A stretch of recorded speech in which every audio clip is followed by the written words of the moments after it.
ते आम्ही एक एक करून ते जे काही आम्ही वचन दिलेलं आहे ते पूर्ण करून टाकू. सर विजय वडेट्टीवार म्हणतात की दादा आपल्या राष्ट्रवादी कांग्रेस का 4-5 साल से एपिसोड चल रहा है, जुड़ना मिलना, अलग अलग जाना, आरोप प्रत्यारोप लगाना, फिर मिलना, फिर अलग हटना, फिर कोई कोई बहाने से मिलना.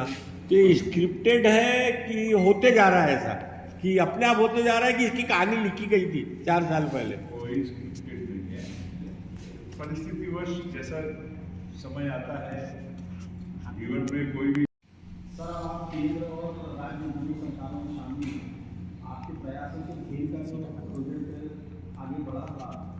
आप उसको बढ़ाने के लिए आपकी तरफ से एक बार कोई और प्रयास प्रयास तो हम करेंगे, मगर दुर्भाग्य की बात यह है कि जहाँ जिस परिसर में जिनको जिम्मेदारी दी जाती है जनता की ओर से, वो क्या करते हैं उसको पूछा जाएगा.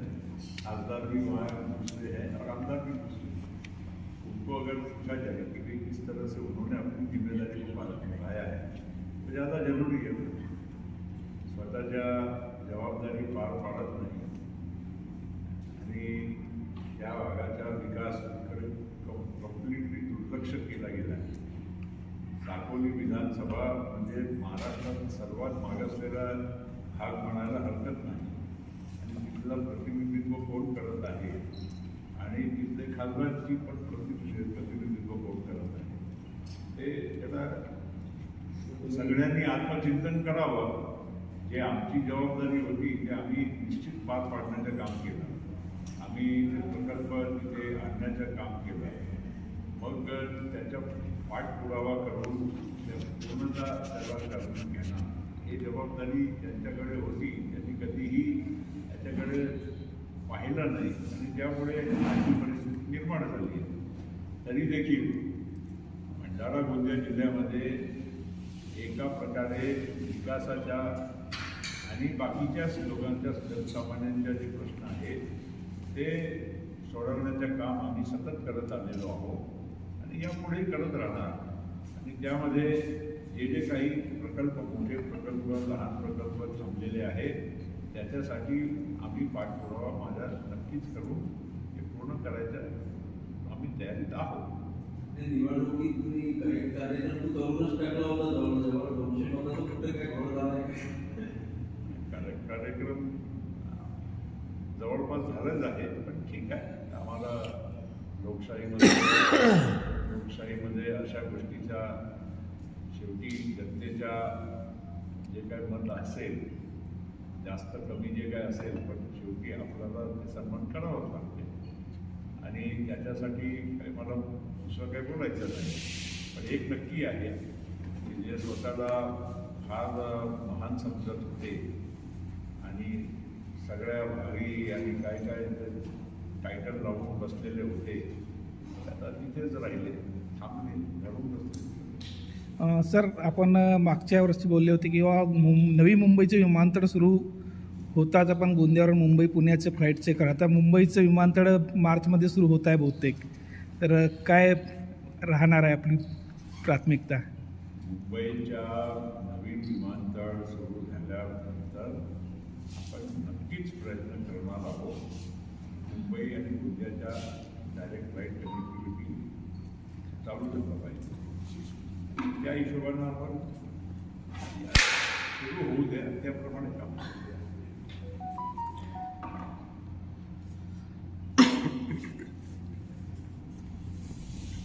दुसरं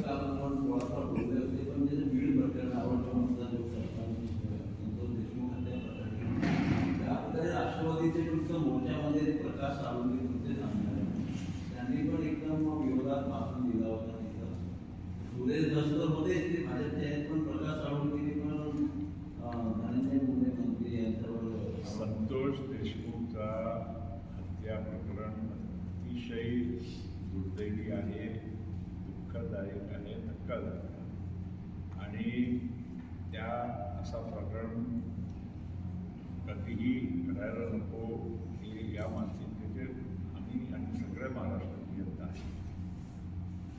आता नेमकं सत्य काय आहे त्याची पूर्णपणे आता SIT पण तयार करण्यात आलेली आहे.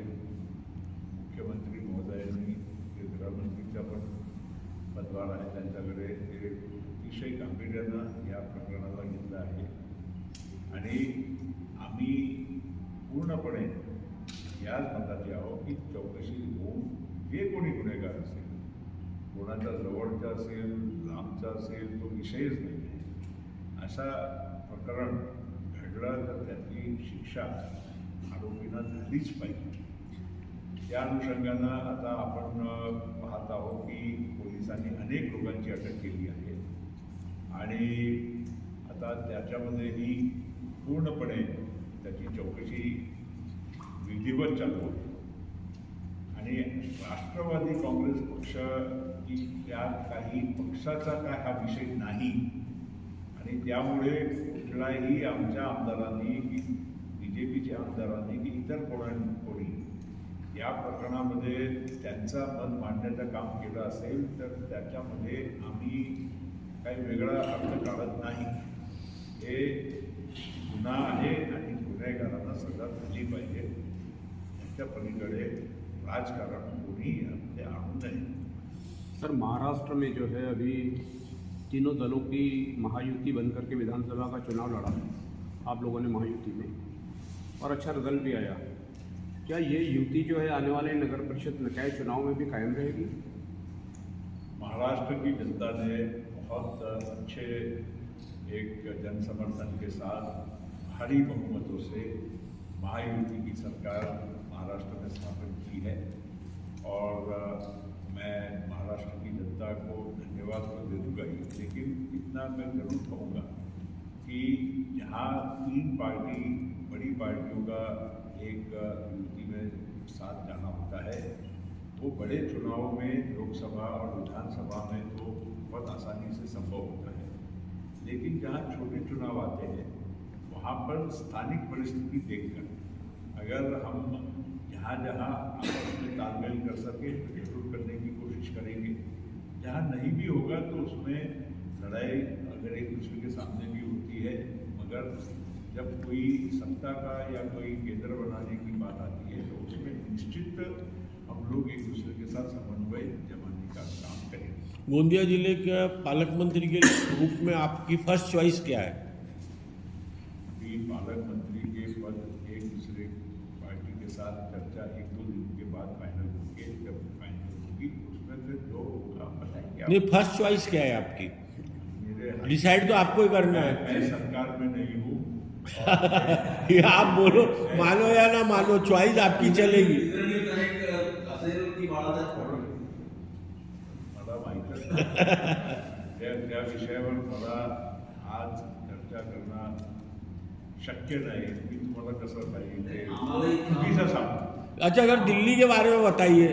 दिल्ली में आपने जो कैंडिडेट खड़े किए हैं वो लड़ने के लिए खड़े किए कि ऑर्नामेंटल है सब? कोई भी राजनीतिक पक्ष जब चुनाव लड़ता है तो कोशिश तो यही रहती है ना कि जीतने की पूर्ण कोशिश होनी चाहिए. जहाँ तक राष्ट्रवादी कांग्रेस पार्टी का सवाल है, हम हर जगह पर अपने उम्मीदवार आज भी पहले से ही खड़े करके आए हैं और तभी तो हमको आज नागालैंड और अरुणाचल जैसी अगर राज्यों में अगर वो मान्यता मिल रही है और 10% से ज़्यादा वोट मिल रहे हैं वहाँ की पूर्ण स्टेट की जनता की ओर से, तो प्रयास करेंगे तभी तो हमको आगे लोग साथ देंगे.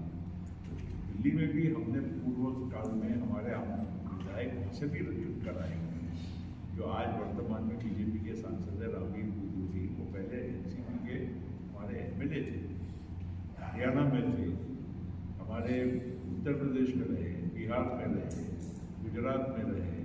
हर राज्य में हमने जब चुनाव लड़े और लड़के कोशिश की तब हमारे लोग वहाँ से चुन कर आए.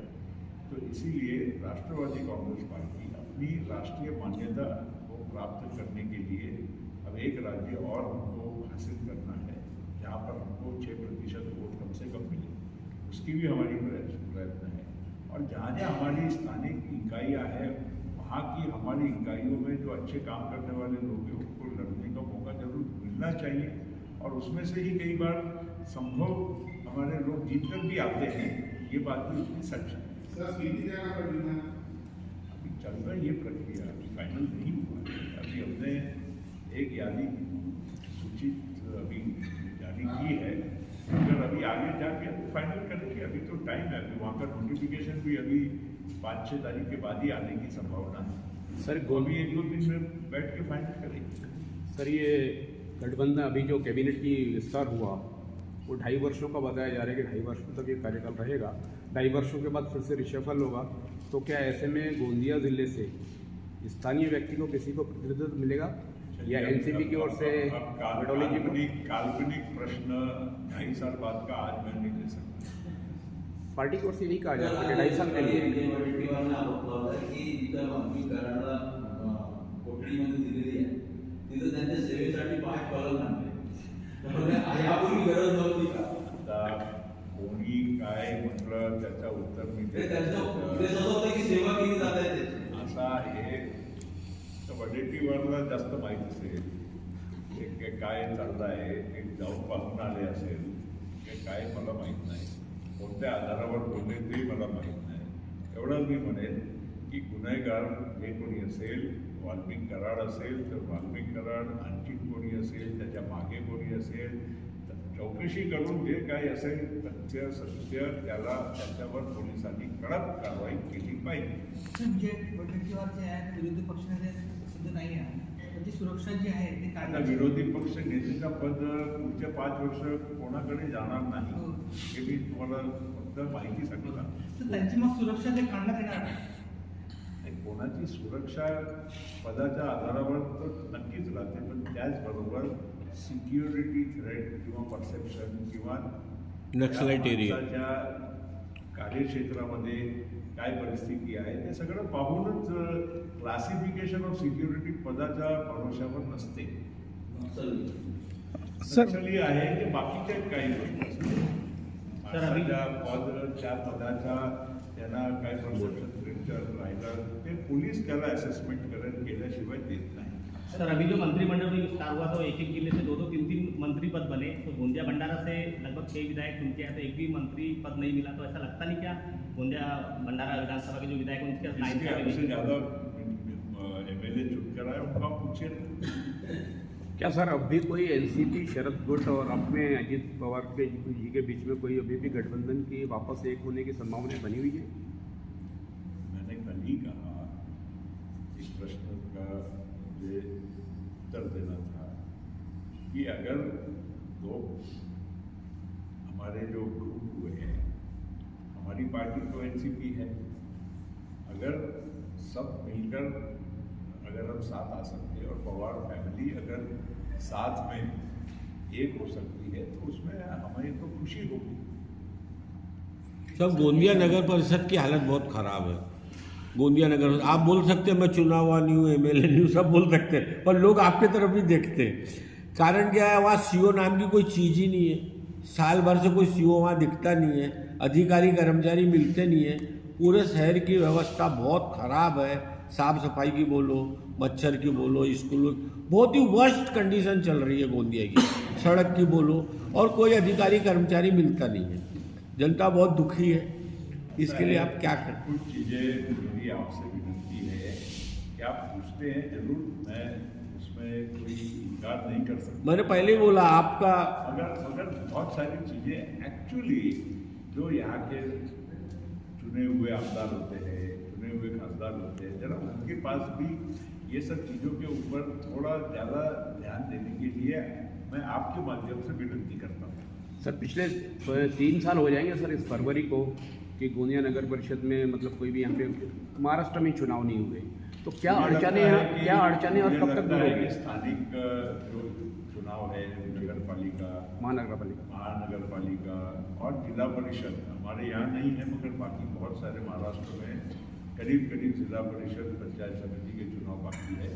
तो वो इस साल शायद मार्च के बाद समझ लीजिए हम अपेक्षा कर सकते हैं, क्योंकि अभी ये मामला सुप्रीम कोर्ट में है और 22 तारीख को शायद संभावित 22 जनवरी को डेट है जहाँ पर ये विषय पर महाराष्ट्र सरकार की ओर से वहाँ पर सुप्रीम कोर्ट में प्लीडिंग की जाएगी कि ये जल्दी से जल्दी चुनाव किए जाए, क्योंकि 3 वर्ष करीब हो गए हैं यहाँ पर पर स्थानिक चुनाव नहीं। सर इसी से लेके एक सवाल है, गोंदिया और भंडारा जिला परिषद के अध्यक्ष और सभापतियों का और पंचायत समिति सभापति का कार्यकाल खत्म हो चुका है और दोनों जिला अधिकारी ने 28 नवंबर को एक लेटर दिए ग्राम सचिव को कि वो अध्यक्ष पद जो है ओबीसी के लिए निकला है गोंदिया का और 2 पंचायत समिति के सभापति। अब यहाँ तो ओबीसी रिजर्वेशन से अध्यक्ष मेंबर कोई चुन के ही नहीं आया है। ऐसा है, कोई जो भी कुछ बोला होगा, जो भी कुछ आया होगा अंदर, मुझे लगता है कि यहाँ पर 2.5 साल का जो कार्यकाल हुआ है, अब उसके हिसाब से अगले 2.5 साल का जो या बचा हुआ शेष कार्यकाल है वो नए तरीके से नई मतलब जो भी है फिर से चुनाव करके ही करना होगा। सर एक तरीके से फिर से चर्चा आ रही कि बिहार में नीतीश कुमार नाराज चल रहे हैं और कोई अलग जगह ढूंढने की। देखिए ये सब मीडिया में बहुत सारी बातें क्रिएशन होता है। कोई नीतीश कुमार जी या एनडीए में कोई भी नाराज नहीं है।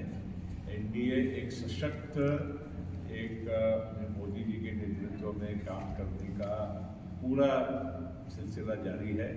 कहीं भी कोई नाराज़गी नहीं है, कोई किसी में कोई मतभेद नहीं है और पूरे समन्वय के साथ एनडीए देश में भी काम कर रहा है।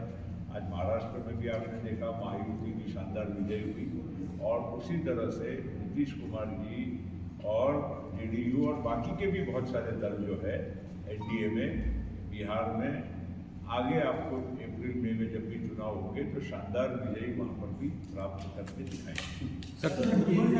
मंडल में राष्ट्रवादी और दोन्ही राष्ट्रवादी एकत्र येण्यासंदर्भात काल आपण देखील वक्तव्य केलं होतं। त्याच्यावर अमोल मुद्गल म्हणाले की रोहित पवार आणि जितेंद्र आव्हाड हे दोन्ही राष्ट्रवादी एकत्र येण्याकरता अडचण ठरत आहे।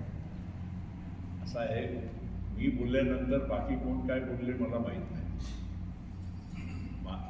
मी आणि अजित पवार काय बोलला नंतर आमच्या पक्षामध्ये इतर कोणी काय बोलल्याचा काही मतलब राहत नाही। असे काही प्रयत्न झालेले दोन्ही राष्ट्रवादी एकत्र नाही असं काहीच नाही। मी तुम्हाला सांगितलं काही ठरलेला नाही। हे प्राकृतिकच जे काही चर्चा चालू झाली बाकी समोर येऊन राहिले असं काही ठरवून काही हे काही होत नाही आणि माझं असं म्हणणं आहे की आज आत्ता आपण बोलत आहोत कुठली अशा विषयामध्ये चर्चा झालेली नाही। सर 2 दिन पहले जो है एक प्रसिद्ध ज्योतिषाचार्य डॉक्टर पवन सिन्हा जी गोंदिया आए थे। उनसे मैंने एक सवाल किया था कि आने वाले 2026 में आप क्या परिवर्तन देखते हैं, क्या यही सरकार रहेगी या कुछ परिवर्तन। तो उनका कहना था कि मतलब मोदी जी जो हैं वो 2026 में जो हैं नहीं रहेंगे, लेकिन उनकी जगह उनका ही व्यक्तित्व उनकी छाप रहेगी और वैसा ही मैंने जिनके बारे में आप पूछ रहे हो जी सर, मैंने उनका नाम भी नहीं सुना और हमारे गोंदिया में 200-400 तो ऐसे भविष्यकार हैं और मेरे हिसाब से हिंदुस्तान में 2-4-5 लाख होंगे, तो इसलिए 5 लाख मत अलग अलग भविष्यवाणी इसके ऊपर मैं क्या भाषण आपको करते हैं। सर 7 अंक गणित का खेल है, 241 है और 272 जादुई आंकड़ा है। क्या कुछ लगता है परिवर्तन होगा बिहार चुनाव और दिल्ली चुनाव के बाद? यार ये सब सर ये आने वाले समय में गोंदिया भंडारा जिले के अंदर में राजनीतिक पावर जो है उसको बैलेंस करने के लिए माननीय राजेंद्र जैन साहब सर यानी एमएलसी चुनाव लड़ करके जाएंगे कि भाई मनोनीत किया जाएगा आपके माध्यम से, उनको क्या रहेगा सर? मतलब क्या है वो मेरे पार्टी का अंतर्गत विषय है। तो जब करना होगा जो करना होगा पार्टी के अंदर तय करेंगे। सुनने में आ रहा है इसका राजनीतिक बैलेंस का कोई सवाल नहीं है। जी जी सर गुलबर्ग